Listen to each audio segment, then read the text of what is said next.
have almost any force to keep someone in spot outside of light binding.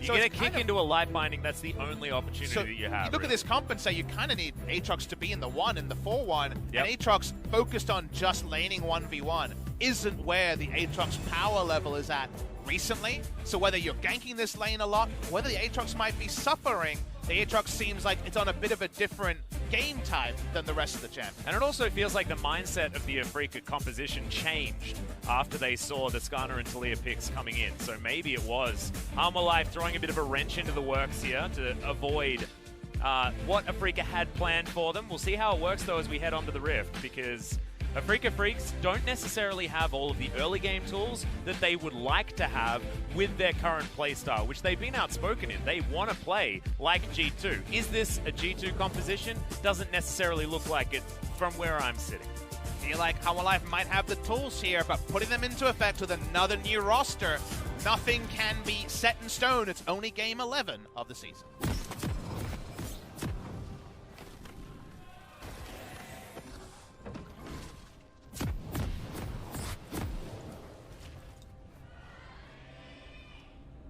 Freaka fans, pretty strong voices here today. I mean, I wasn't quite expecting it. We're still filling up here at the LoL Park as it is relatively early on a Wednesday. However, still desperate to see Afrika get some more victories. And as we have a look over what they've decided to go with when it comes to the runes, no surprises apart from, I guess you could say, Keen with the Grasp of the Undying coming in just to keep himself alive against Aurelia as much as he can. And this game is deceptively a big one for me because I feel like your season's tone is set on whether you win or lose this game. It's not one you can get back. It's not one you can reclaim. And I think these are both teams that look at their spring and say, we should have done better. Armalife once again knocking on the door of playoffs, and Afrika just not even contending. Winning here starts up some mini momentum because you feel like you can separate yourself from the team below you, which I think, again, both teams look at the other and say, we should be above our opponent today. And also, Hanwha Life are the perfect sounding board for the playoffs here in the LCK. They always have been. They've been the gatekeepers of the top 5 positions because they live in 6th place. We'll be able to see whether Afrika are going to be vying for that playoff contention as the early game starts. Smart move from Hanwha Life. It's a fake leash by Sangyun and Key with Skarner starting topside to throw Lee Sin off the scent of the enemy, and Skarner usually predictable in the pathing, and Dread predictably aggressive as a player. You almost never want to give up bot lane control, so it's very conspicuous that you don't show up in lane early against Lux Ezreal because you lose lane control and push power for the level 2 against a lane that's very much for the lane. So there's no reason that Afrika should think it was a fake leash, and the winner from that should be Mugen. Well, we'll see whether Mugen can actually play around this one effectively.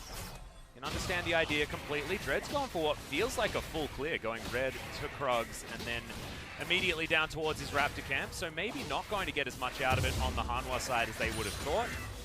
As you see Dread moving up to level 3 now. See whether it is just going to be that full clear, whether there will be more. Still, 2.5 minutes in, no Rift Scuttlers on the Rift just yet after the change. If a Predator jungler gets more camps and gets to level 6 first, while Lee Sin can fall back into a level 6 play pattern, it obviously behooves Mugen a lot to get an uninterrupted early game, and you just don't respect a Predator Skarner ganking at 3 minutes. Here he comes. Yeah, we'll see whether Senna's actually going to get caught out. Good hook, and the flash is going to be respected. Really nicely done, as Mugen does show himself.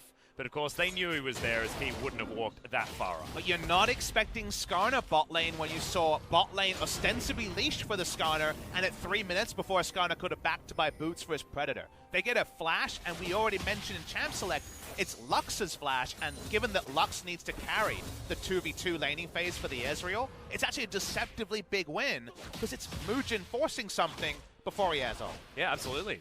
I think it's great. Dread's going to miss the Rift Scuttler. Definitely the best juker in the entire game. As Keen's going to come and take the Rift Scuttle on the top side of the map. And this is the win that Afrika got out of Mugen going aggressively for that gank. His positioning was given away, and it meant that Dread knew that he did not have his boots, he did not have a keystone, and Dread is always going to win that 1v1 fight over the Rift Scuttler. So both of them now in the hands of the Afrika Freaks. You don't always spot those. Wait, this is a very aggressive It's a lot of mana gone. Teleport there coming through from Yukal. I don't think he put too much thought into that one, but he's going to be fine. as you mentioned, 100 mana sacrifice, and he, of course, was living dangerously, wasn't full mana when he was coming back anyway. Yep. Frustrating for UCAL, and it's going to mean a very fast pushback. So there's always going to be things to swap, and it's actually a double back timing from UCAL. Well, he may as well. I mean, the minion wave was miles away. This cannon is going to go down as Lava was completely out of mana. So double Doran's Blade start here for UCAL, continuing on his aggressive tack. It's kind of weird to teleport back in. All he gets on the back timing is the refillable and a decent minion wave position. It's kind of a big investment, I think, all things considered. Mugen is the most active Skarner ever. He still hasn't chopped. Just insane. Well, he's coming on over. Someone was doing some really interesting stuff to try and at least give Keen the option of going aggressive, but Keen's not going to bite off more than he can chew with a huge minion wave underneath his turret. So usually when you teleport in and shove, and that's what they got with the TP, you also get vision control for it, but Life, Afrika already had vision control topside, and actually Lava gets away with backing in an awkward timing and clears the vision. So actually UCAL's teleport lost the map control, which is just a quirk of a double back timing. Well, speaking of quirks, Mugen's going to be found out here by Dread. Does land the Sonic Wave, but has to safeguard to get himself out. Hanwha very quick on the rotation from the bottom side. It's been pretty high-level start from Hanwha, all the way from the fake leash to getting the bot lane flash with release pressure from Sangyun and Key. Like, Hanwha looked so off in their first game, Atlas. They looked like they hadn't even read the patch notes. That's how off they were, and that was in a professional game. Here, they're coming up with cool different ideas. Someone accidentally teleported. Oh, yeah, a combat teleport. That's called a whoopsie teleport. That's called I take ignite too many times in lane in solo queue. Huh. That's a big whoopsie. Yeah, it's a big whoopsie. In fact, the cancel was very, very fast there from Keen. I mean, if it was me, I would get some free creeps before letting that one go, because you ain't canceling it unless he did it himself. As UCAL going super aggressive onto Lava, does still have Valkyrie. Doesn't actually have to use it, holding onto it there when it looked like the seismic shove could have landed. Was pretty aggressive, as this is aggressive also. Lava has to be careful. I have a very important tangential question. Go. What was Def's reaction to that TP play if he was watching? Was it a grimace or a smile? Def's reaction? Because he, of course, had the famous Jace. I know. The Jace teleport. How did he react? Do you think he laughed about it, or do you think he relived a bad time in his life? I think definitely relived a bad time, but had a sly smirk on his face, as we're going to get the replay.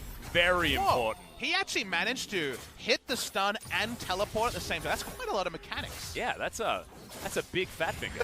You know, like you fat fingered multiple buttons at the same time.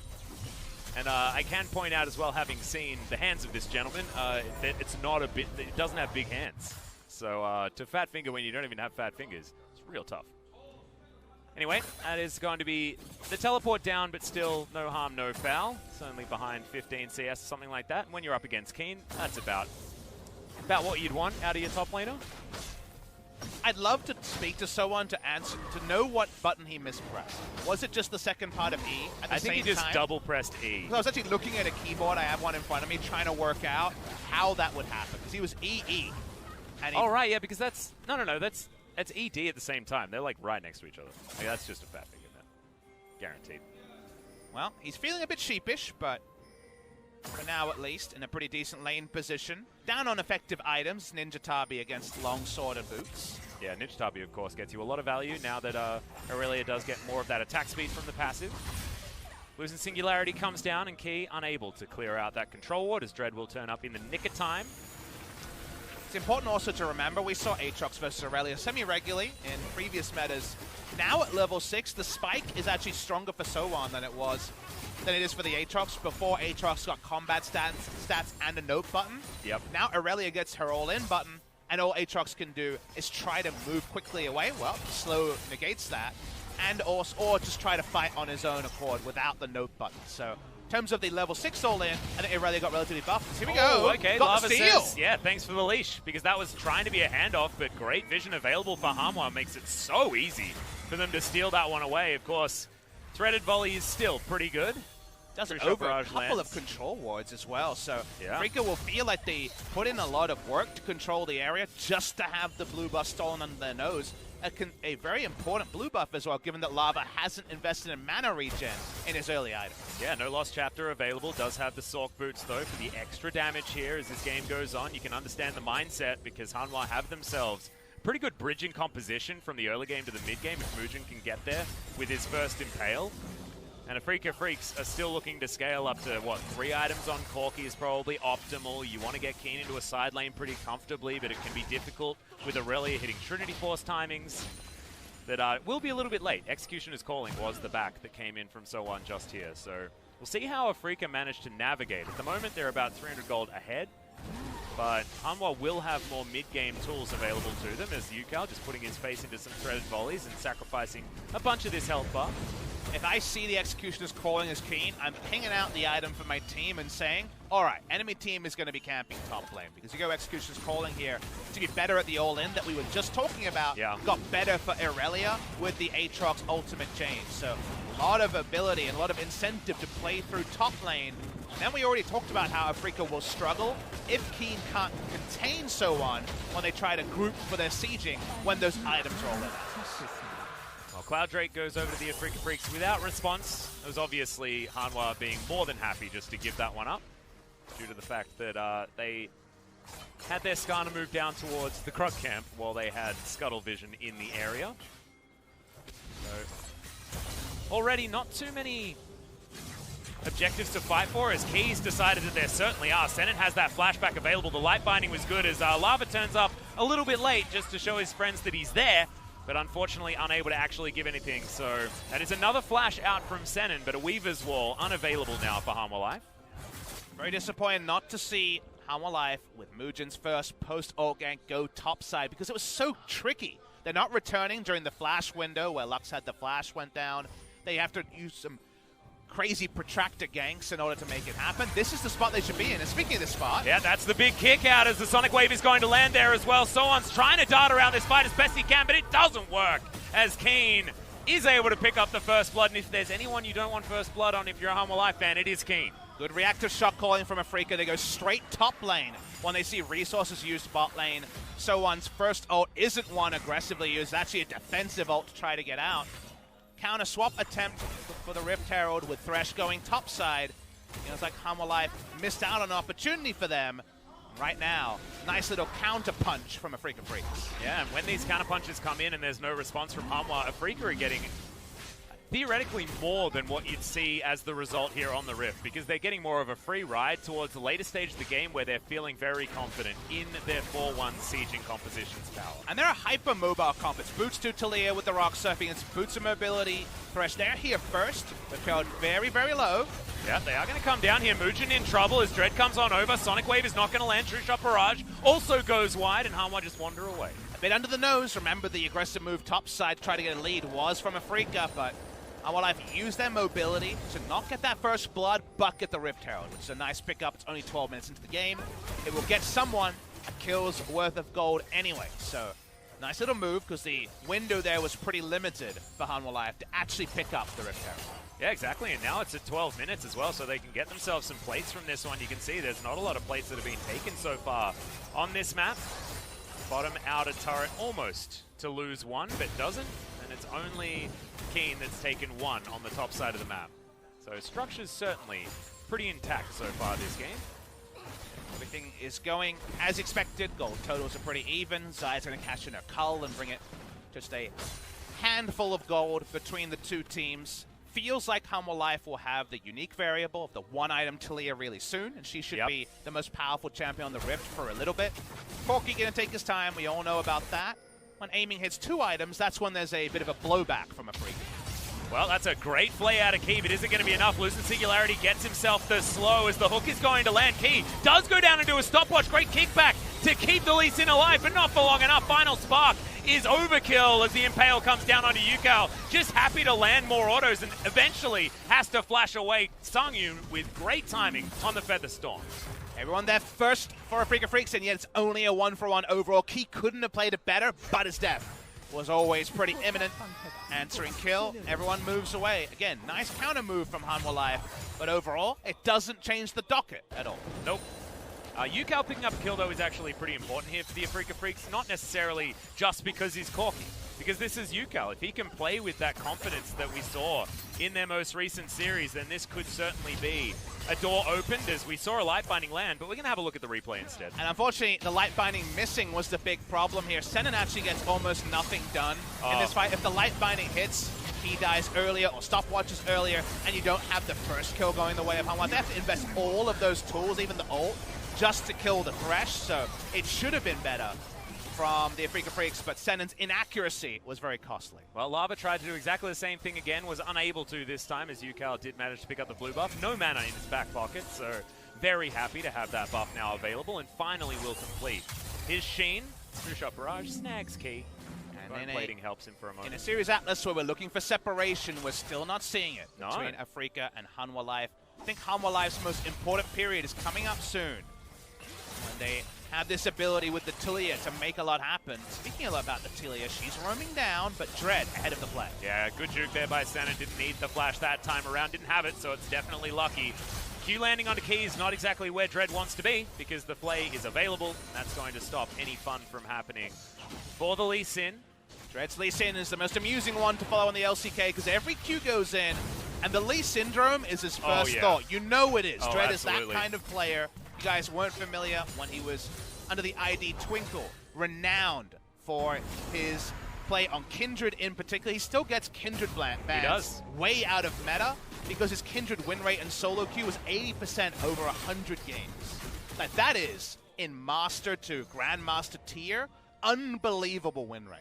Just insane. And also, I mean, Kindred's not too bad in the meta at the moment. We were discussing that, LS and I, on Sunday, talking about the fact that Kindred is an option. I think Kindred Zillion, you know, going for the full NA duo there, I think is strong. I think Kindred alone gets found out too much, because you just kick her out of the against Lee Sin, definitely don't want to be good. And I think LS was on the mark, because he was talking about answers to Aatrox's team fight, and we saw a really cool one from Kingzone in the turret, which is along the lines of the Kindred and the Zillion. Any sort of damage immunity can be so big when you need that first kill to be relevant as Aatrox. Well, speaking of relevance, this outer turret is going to fall down, but it's after the plates have been cashed in already. Senin and aiming down here on the bottom side might be able to return the favor, but tempo advantage over to Hanwha as they push Shelly into the inner turret also. Fiend should be able to deal with this, but there's a lot of bad guys up here for the Aatrox. Dread may not be enough to actually keep them alive, as Predator there gives away the position of the Skarner.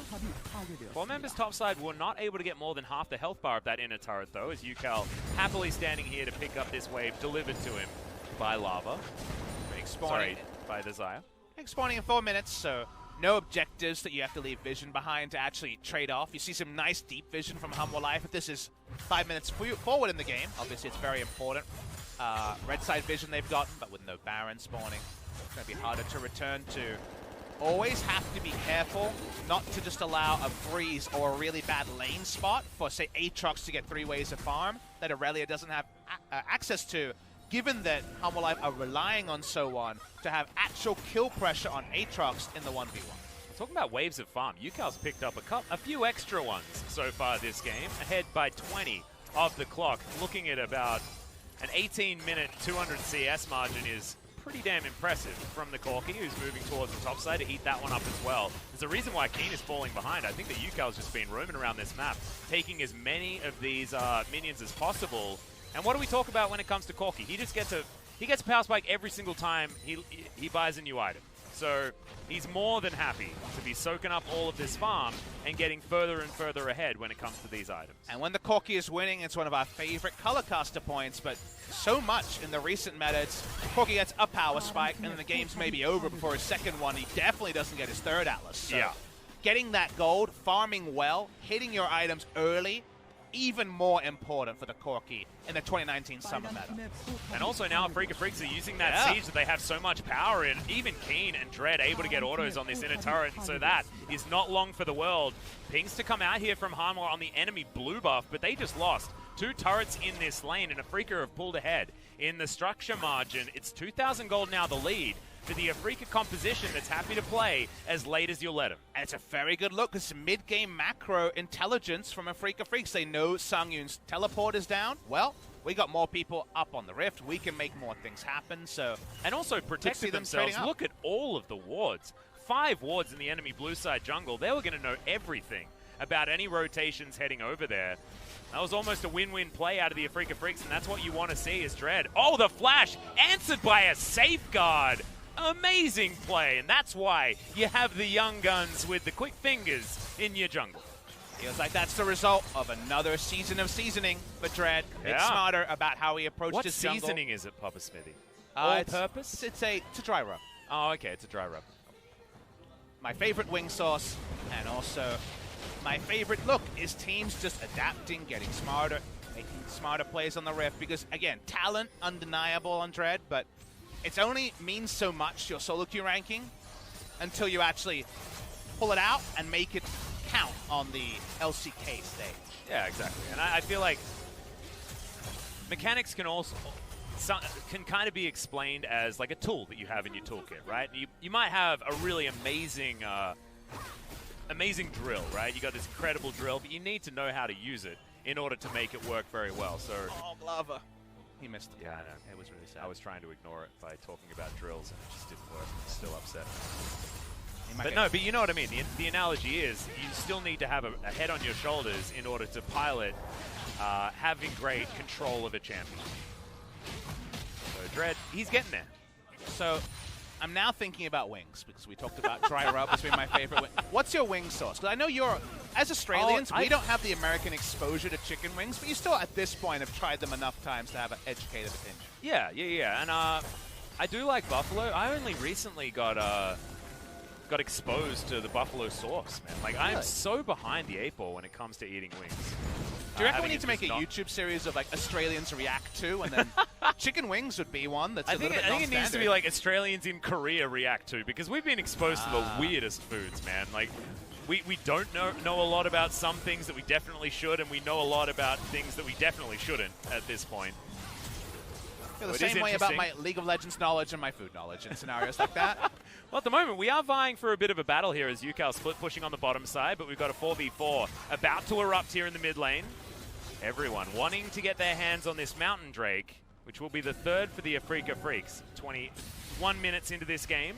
Corky's going to vacate the bottom side of the map, though, so Hanwha have to respect the man advantage they will have in this 5-man stack. And that's right, control is to Afrika. They have a lot of ways to check with the Lux in particular. Mugen's rushing in, but how half-hearted is this contest? Well, he is going to come down here. It is taken by the Lee Sin, but it was a 50-50 in the end. Impale comes down, and they managed to pick off the Aatrox. Now with the man advantage, Hanwha Life are looking for it, but they're trying to get out now. Respecting the damage availability. Dread was very low, but aiming at full health was scary. Still wanting to take down Lava here, playing so aggressively. Arcane shifting forward, Senin throwing out the shields. They're not going to find too much more. Target selection perfect from Hanwha Life. Keen to try to keep up with So1 in the 1v1. Can't afford a QSS at the moment, and you just ult him. It's another way to deal with this Aatrox. Kill him early before that first counter kill comes through. Issue for Hanwha Life is that Mugen and Key, after the first kill, aren't tanky enough to keep diving on the squishy damage dealers of Afrika Freaks, so they have to back away. But at the end of the day, good target selection is important to remark on, because they'll want to do that every time until Aatrox cements the QSS. Yeah, they really respected aiming in his high health bar, and the fact that UCal does a lot of consistent damage there as well. So not wanting to fight forward, even though they had that 5v4, was either being a little bit too respectful or intelligently respectful based on the tools that Afrika still had in their arsenal. And now you get to the weird spot where if you ask me which two members of Afrika Freaks need QSS the most, my last two answers would be Corky and Ezreal, because they're so damn mobile, Atlas. Yeah. How is Lee Sin ever going to go for an aggressive play? He's just going to get Skarner ulted. The moment he attempts it, Lux, if she tries to face check, yep, she would love to have one as well. Right now it feels like, yes, it's insurance, you can poke like this, but when it comes to contesting vision, not having QSS, or even team fighting, there's a lot of game scenarios where Keen and Senin not having QSS gives them a lot of headaches. Well, right now, it's Afrika that are giving the headaches over to the Hanwha Life squad, because they're able to bully their way forward and get all of this deep vision almost without a response. Feels like Hanwha are playing on the back foot. They're playing as if they don't have the ability to win any of these fights, and I don't know whether that's entirely true. I feel like Hanwha do have A lot of pick potential, a lot of skirmish potential at this stage of the game. Don't quite have second item built up for UCal. He had to take a timeout to build his QSS like you were mentioning before. Could be opportunities now as Sangyun does take a whole bunch of his health bar and damage here, as aiming not going for the Luden's Echo variety of the Ezreal, but still doing a lot of damage with that ability. I think Hanwha win most skirmishes and fights, but getting there with Skarner, not that easy without a flash. Here's that ult. They're trying to use their tools, but they're showing a lot of respect. Yeah, and you can see Afrika just disengage. They just move on back. Lucid Singularity was definitely good for giving aiming a way out, and we've seen aiming play so far up. And it's because he feels like he can do so with the protection available from Dread and Sen. And if you don't actually make that play, your ults are on cooldown, and the enemy's pushing in waves, and the side waves are actually causing a lot of headaches here for Hanwha. If you don't have your top lane minion wave in order, there's no turrets apart from an inner turret in top, so minion waves move really far. Freaking continue to poke in mid lane, and if you tell me that Ezreal, Lux, and Corki can roll in the same lane with no pressure on the map and no threat of a gank, all your structures are going to die, Atlas. Yep, and this is exactly what we illustrated at the beginning of the broadcast, right? We were talking about this composition from Afrika. If they can get into a 4-1 scenario when things are even or they're ahead, they're feeling fantastic moving into the later stages of the game. And that's precisely what we saw. We just saw 4 members in the mid lane able to pressure out the other 4 of Hanwha Live very easily, and Keen in a side lane. This is the win condition of Afrika, and they're playing it out very well. The Aurelia gets Trinity Force, and now can So1 get anything going in the 1v1? I thought that was pretty inevitable, but Hanwha Life have just never played topside for the Aurelia this game. You know, we never saw that early gank. It went bot lane of all things. Is Mugen rushing in? Again, still flash up. Yeah, Predator is going to fly forward as the Lux is going to get caught up, but flashes to get out of the way. I think that Impale was not necessarily calculated very well mechanically, as now Hanwha have been routed. That's a huge package delivered. Final Spark doesn't do huge damage, but it does manage to soften the members of Hanwha who are scattering to the winds. And is this going to be enough to lock down a Baron for Afrika? They're definitely going to poke around at Atlas. Big mistake from Hanwha Life. They have the Thresh Skarner combo, the Griffin Special as we call it. Yeah. The key had no idea when Mugen was part of. They had no synergy as a jungle support duo, and that just meant they got nothing out of Skarner ult, and watch Baron explode. Exactly, Baron is done. You had one sentence there, Papa Smithy. The Baron didn't even last that entire sentence, as it is taken down, and the Afrika Freaks are in so much control. The call from Hanwha Life is Skarner ult into Lantern to extend the range, kill Lux instantly, but they botched it completely on the replay. Hopefully it will be clear for everyone to see. Then they've just got no threat on a fairly mobile, high-damage trio on the side of Afrika, so they say, thank you very much. We don't even need a tank. We got Lux shields for days, and goodbye Baron for Hanwha Life. Yeah, it's only a Mountain Drake that they get in exchange, so let's have a look at this one again. No QSS, Senden can't walk up. Also means he's going to be flashed on, but watch Key. And Mugen takes in the different direction from where the Lantern's going to be. Where's the communication between the duo? Well, it's he horrible shorted to see. that Lantern so much, and then instantly dies for it. He shorted the Lantern, but Mugen was moving towards mid lane. Yeah, it's about as wrong as it could have gone. As speaking of which, this is Afrika Freaks in a very good position. 2 siege minions. This inhibitor turret dies with that last shot of said siege minion. The 4-1 is beautiful right now. I had the replay on my screen. It was actually a Lee Sin kick away from the Lantern. Aha! That's why it looked so weird on our monitors. All right, that was just a nice play from Dread. All right. Well, that's the young man mechanics. Sometimes it even catches out. Papa Smithy, the analyst extraordinaire as So1 might be caught out as well. The Weaver's Wall, not exactly the greatest position, as he's so far away from his team, takes the Lantern to keep him alive, but that was the flanking play they were looking for. So1 almost going down to his Guardian Angel as the True Shot Barrage sails over their heads, and Afrika seems like they cannot be surprised at all. They're a siege comp with Baron. This is amazing. Key, so very close to falling down, does go the correct direction as aiming, happy to dive underneath Nexus turrets. 2 inhibitors dead off the first Baron of the game, and they're still pushing forward for more. Nexus turrets now under fire as Dread dancing around this fight. He does get caught by the seismic shove, but Afrika Freaks still able to make their way out.